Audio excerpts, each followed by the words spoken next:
Hi, my name's Allison. Welcome to Pikesville Animal Hospital's client education videos. Today we're going to be doing subcutaneous injections and fluids.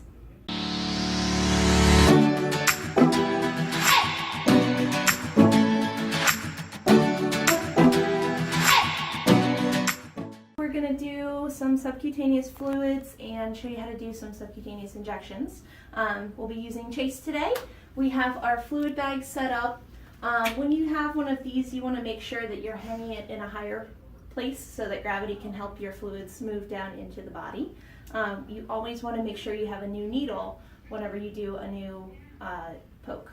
So if you miss or something by accident, you want to make sure that you have a new needle because it gets dulled every time it goes in. So before we actually poke, we're going to show you generally where you want the fluids to go. So this area on dogs and cats is generally where you have the most amount of play. So they have a lot of extra skin in there. What you're basically going to be doing is pulling up a little area and making a tent. And you want to do kind of parallel to the fur here and go in that way. So she's got a little fur hole. Let me see if I can show you a little better. So you're going to poke right in where that tent has made, right there. So that's where that is. I have a new needle on here.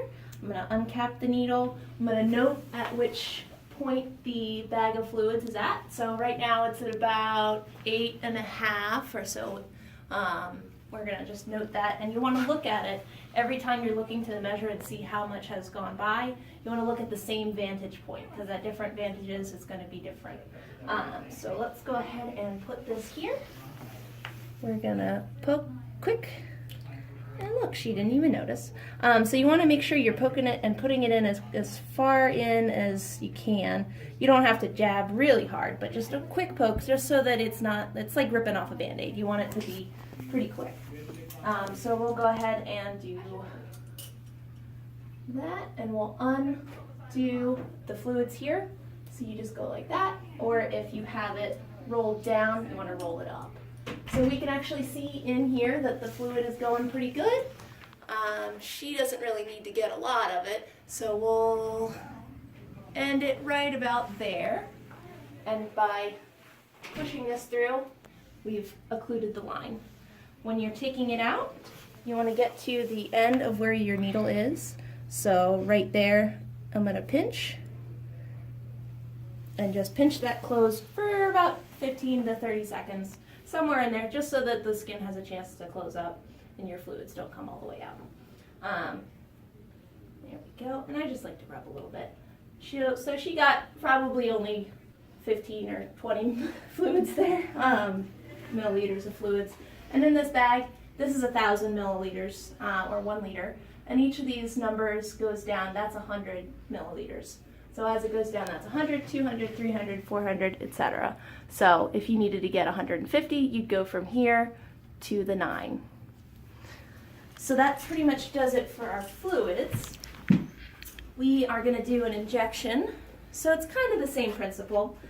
You have a new needle on what you're doing. So if you have to draw it up from a bottle or something like that, you want to make sure you have a new needle on here. This is just some sterile fluid that I'm going to put in here. So it's kind of the same thing. So for subcutaneous injections, we're going to pull up, create that tent for us.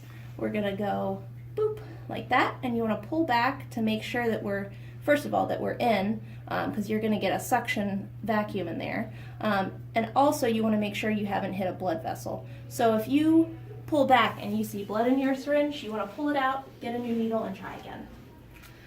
And as always, let's give a little treat for our demonstrator. Thank you very much, JC. Here, you can have it. And make sure you give them a treat or some kind of positive reinforcement so that they're making this association with a good, pleasant experience.